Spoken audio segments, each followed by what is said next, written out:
எல்லாருக்கும் வணக்கம். இந்த வீடியோல நம்ம என்ன பார்க்க போறோம் அப்படின்னா, லீவ் பெனிஃபிட்ஸ் பத்தி பார்க்க போறோம். ஒரு கம்பெனி நமக்கு என்னென்ன லீவ் பெனிஃபிட்ஸ் குடுத்துருக்காங்கன்னு நீங்க தெரிஞ்சுக்கிட்டா மட்டும் போதாது. அத எப்படி கால்குலேட் பண்றாங்க? அதுக்கு என்ன ஃபார்முலா? அது எப்படி கால்குலேட் பண்றாங்கன்னு தெரிஞ்சுக்கிட்டா மட்டும் தான், அதை நீங்க ப்ராப்பரா யூஸ் பண்ண முடியும். சம்டைம்ஸ் நமக்கு லீவ் பேலன்ஸ் இருந்தாலும், நமக்கு வந்து அதில எல்ஓபி அதாவது லாஸ் ஆஃப் பேன்றதும் ஒண்ணு நம்ம வாங்குற மாரி ஆயிரும். அதாவது நம்ம சேலரிலருந்து டிடக்ட் ஆகுற மாரி ஆயிரும். ஸோ, நம்ப இந்த வீடியோல என்னென்ன பெனிஃபிட்ஸ் எப்படி கால்குலேட் பண்றாங்க அப்படின்றத தெரிஞ்சுக்க போறோம். ஒவ்வொரு கம்பெனிக்கும் லீவ்ன்ற டைப்ஸ் வந்து மாறுபடும். இங்க இருக்க லிஸ்ட்ல இருக்கிற எல்லா லீவ்ஸுமே எல்லாத்துக்கும் அப்ளிகபிளான்னு கேட்டீங்கன்னா கிடையாது. சில கம்பெனி கேஷுவல் லீவ் குடுப்பாங்க, சிக் லீவ் குடுப்பாங்க. சம்டைம்ஸ் ஏர்ன் லீவ் குடுப்பாங்க. சில கம்பெனி வந்து இல்ல ஏர்ன் லீவ் மட்டும் தான் இருக்கு. சிக் லீவ் கிடையாது அப்படின்றத சொல்லுவாங்க. இத நீங்க உங்க அப்பாயின்ட்மென்ட் லெட்டர்ல கிளியரா மென்ஷன் பண்ணியிருப்பாங்க. அத நீங்க ஒரு டைம் திருப்பி படிச்சுக்கங்க. அ அப்பாயின்ட்மென்ட் லெட்டர்ல நீங்க என்னென்ன பார்க்கணும் அப்படின்றத ஏற்கனவே ஒரு வீடியோ போட்டிருக்கோம். அதையும் நீங்க ஒரு டைம் பாருங்க. ஸோ, இந்த வீடியோல ஒரு எக்ஸாம்பிளா ஒரு 30 டேஸ் ஒர்க் பண்ற ஒருத்தரோட நபரோட சேலரி தான் நம்ம எடுத்திருக்கோம். 60,000ன்னு ஒரு அப்ராக்ஸா எடுத்திருக்கோம். அவரோட கிராஸ் சேலரி வந்து ரூ. 2,000 அதாவது 30 டேஸ் ஒர்க் பண்ணான்னா, ஒரு பர் டேவோட சேலரி ரூ. 2,000 அப்படின்ற எக்ஸாம்பிள் அடிப்படையில தான் நம்ம ஒரு எக்ஸாம்பிளா சொல்லப் போறோம். ஸோ, அ மத்த வீடியோஸ் மாரி அ என்னென்ன லீவ் இருக்கு அப்படின்னு சொல்லிட்டு போகாம, என்ன கால்குலேஷன் இருக்கு அப்படின்றதுனால தான் நம்ம இங்க பார்க்க போறோம்ன்றதுனால தான் நம்ம இங்க பெர் டே சேலரி என்ன அப்படின்றத மென்ஷன் பண்ணியிருக்கோம். நம்ம ஃபர்ஸ்ட் பார்க்க போற லீவ் டைப்ன்றது கேஷுவல் லீவ். நாம எதுக்கு இந்த லீவ் எடுக்கிறோம்ன்றத சொல்லாம, ஃபார் எக்ஸாம்பிள் பர்ட்டிகுலர் ரீசன் சொல்லாம, பெர்சனல்னு சொல்லி நம்ம லீவ் எடுக்கிற டைப் தான் கேஷுவல் லீவ். பெரும்பாலும் இது கம்பெனிக்கு கம்பெனி மாறும். சம்டைம்ஸ் வந்து நீங்க பெர்மனன்ட் ஆனதுக்கப்புறம் தான் கேஷுவல் லீவ் எலிஜிபிள்னு சொல்லுவாங்க. ஸோ, உங்களோட அப்பாயின்ட்மென்ட் லெட்டர் செக் பண்ணிக்கங்க.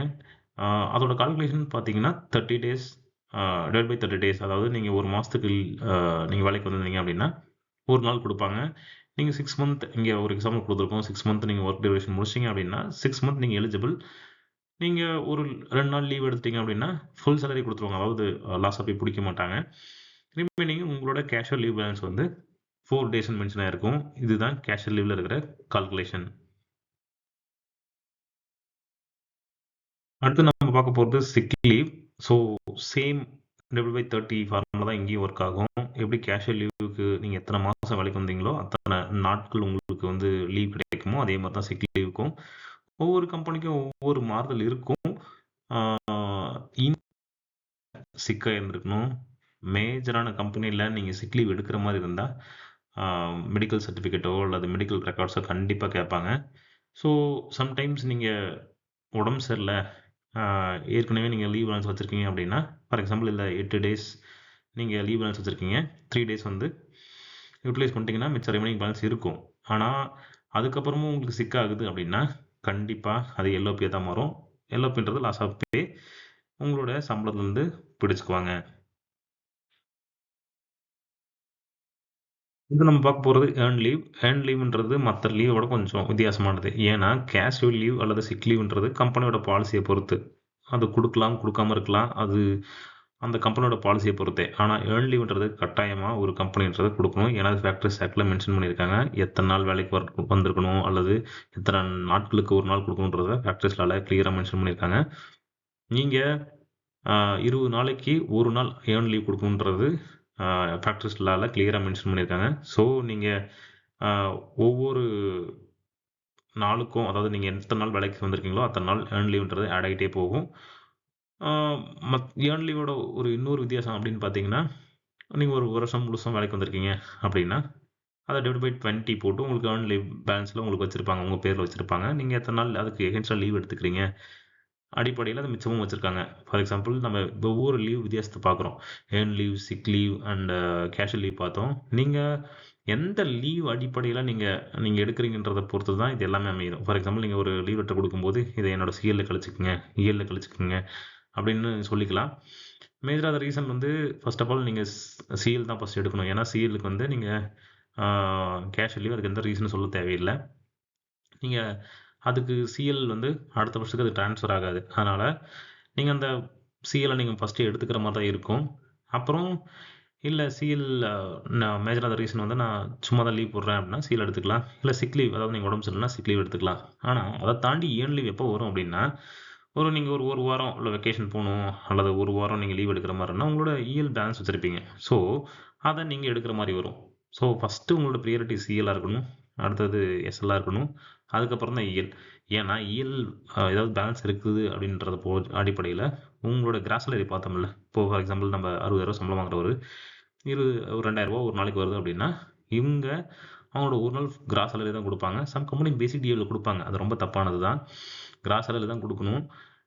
ஃபார் எக்ஸாம்பிள் நீங்க ஒரு வருஷம் அடிப்படையில 10 நாள் பேலன்ஸ் வச்சிருக்கீங்க அப்படின்னா, 10 × 2 கண்டிப்பா உங்களுக்கு 20,000ன்றது இயலா கண்டிப்பா குடுக்கணும். ஸோ, இந்த இயர்ன் லீவ்ன்றது ரொம்ப கட்டாயமானது கம்பெனிக்கு. அதே மாரி இந்த இயர்ன் லீவ் பத்தி உங்களுக்கும் கண்டிப்பா தெரிஞ்சிருக்கணும்.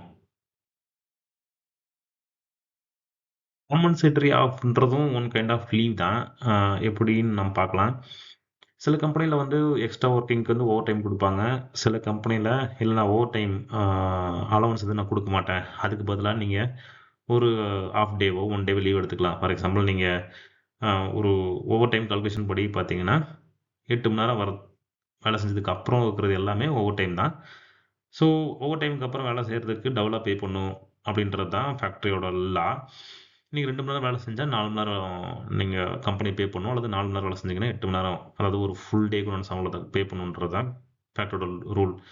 சம்டைம்ஸ் இது கம்பெனி ஃபாலோ பண்ணிக்கிறது இல்ல. அதுக்கு பதிலா என்ன பண்ணிக்குவாங்க அப்படின்னா, நீங்க 2 மணி நேரம் வேலை செஞ்சிருக்கீங்க. அப்ப 4 மணி நேரத்துக்கு நான் சம்பளம் தரணும். ஸோ, நீங்க வந்து ஒரு ஹால்ஃப் டே லீவ் எடுத்துக்கங்க. அதாவது அந்த மாசத்துக்குள்ள எப்பயாவது ஒரு டைமு அப்படின்னு சொல்லுவாங்க. சில கம்பெனி என்ன சொல்லுவாங்கன்னா, அடுத்து வர 3 மாசத்துல நீங்க எப்போ வேணா எடுத்துக்கலாம் அப்படின்னு சொல்லுவாங்க. ஸோ, இது 2மே சரியானது தான்.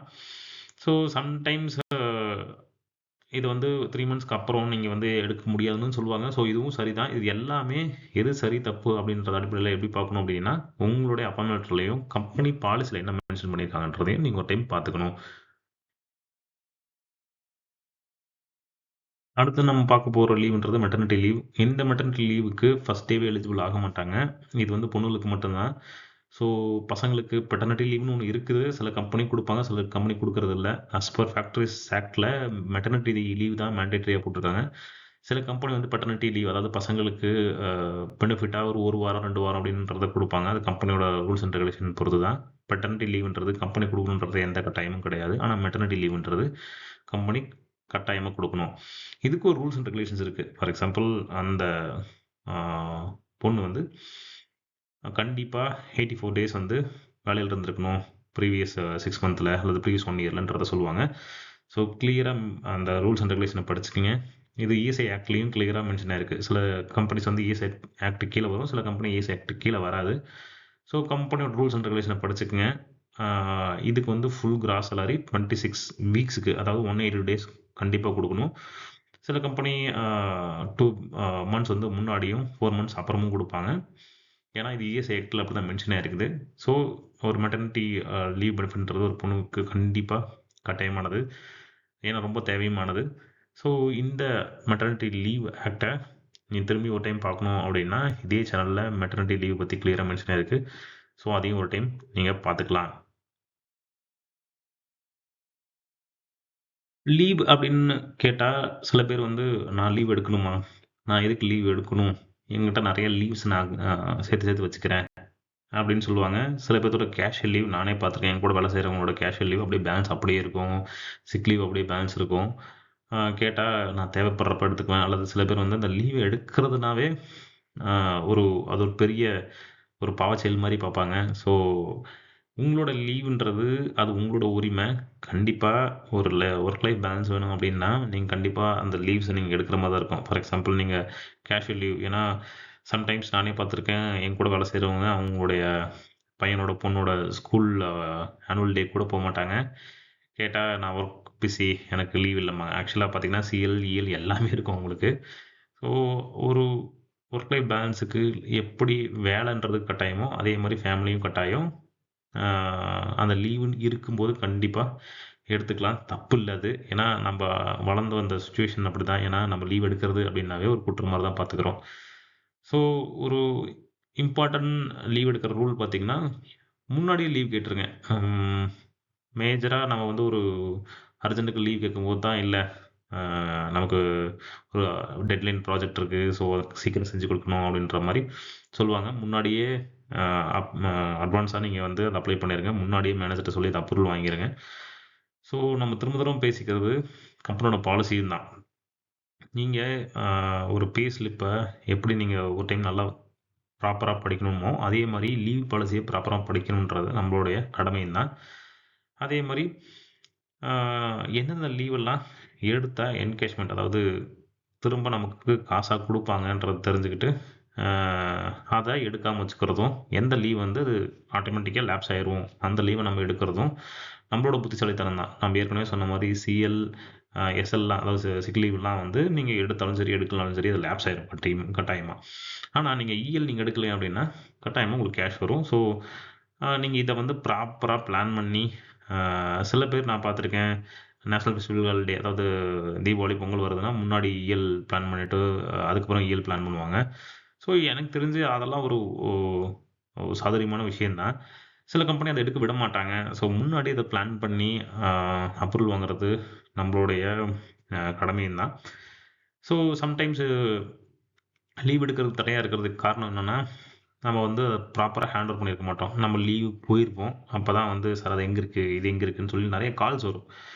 ஸோ ஒரு லீவ் எடுக்கிறதே நம்ம ஃபேமிலி கூட நம்ம டைம் ஸ்பெண்ட் பண்ணுறதுக்கு தான். ஸோ அது நான் இப்போ லீவ் போகிறேன், அடுத்த மாதம் இல்லை அடுத்த வாரம் லீவ் போகிறேன், இது இங்கே இருக்குது, அடுத்த இந்த இந்த டேட்டுக்கு ஒருத்தவங்க வருவாங்க, இதை எடுத்து கொடுங்கன்றத ஹேண்ட் ஓவர் கொடுக்குறதுன்றது சரியான விஷயந்தான். சம்டைம்ஸ் வந்து திரும்ப சொல்கிறது என்னென்னா, அவங்க லீவ் போயிட்டாலும் சரி கால் வந்துட்டே இருக்கும். ஸோ நம்ம ஃபேமிலி கூடயும் இருக்க முடியாமல், கம்பெனி கூடயும் இருக்க முடியாமல் ஒரு சுச்சுவேஷன் வரும். அதை முன்னாடியே தவிர்த்துக்குங்க. ஒரு லீவுன்றது ஒரு ரெஃப்ரெஷ் பட்டன் மாதிரி தான். ஸோ தினைக்கும் மார்னிங் ஆஃபீஸ் போகிறோம், திரும்ப வரோம், திரும்ப ஆஃபீஸ் போகிறோம், திரும்ப வரோம். ஸோ ஒரு ரொட்டீன் லைஃப்பை பிரேக் பண்ணுறதுக்கும் ஒரு நம்மளை ரெஃப்ரெஷ் பண்ணிக்கிறதுக்கும் தான் ஒரு லீவ். ஸோ அந்த லீவை கட்டாயமாக எடுங்க. ஸோ நீங்களும் ரெஃப்ரெஷ்ஷாக ஒரு உணர்வீங்க, ஒரு கம்பெனி திரும்ப பார்க்குற மாதிரி உணர்வீங்க. ஸோ லீவ் எடுங்க, ப்ராப்பராக எடுங்க. ரிட்டர்ன் வரும்போது ரெஃப்ரெஷ்ட் ஆவாங்க. தேங்க்யூ. இன்கேஸ் ஏதாவது இந்த லீவ் பற்றி உங்களுக்கு ஏதாவது டவுட்ஸ் இருந்துச்சுன்னா கண்டிப்பாக கமெண்ட்ஸ் பாக்ஸில் போடுங்க. ஸோ ஒரு ரெகுலராக எலிவேட் எத்திக்ஸ் அப்படின்ற ஒரு டைப்போட கண்டிப்பாக நான் அப்கமிங் டேஸில் வீடியோஸ் போடுறேன். கண்டிப்பாக இன்னொரு நெக்ஸ்ட் வீடியோவில் பார்ப்போம். நன்றி, வணக்கம்.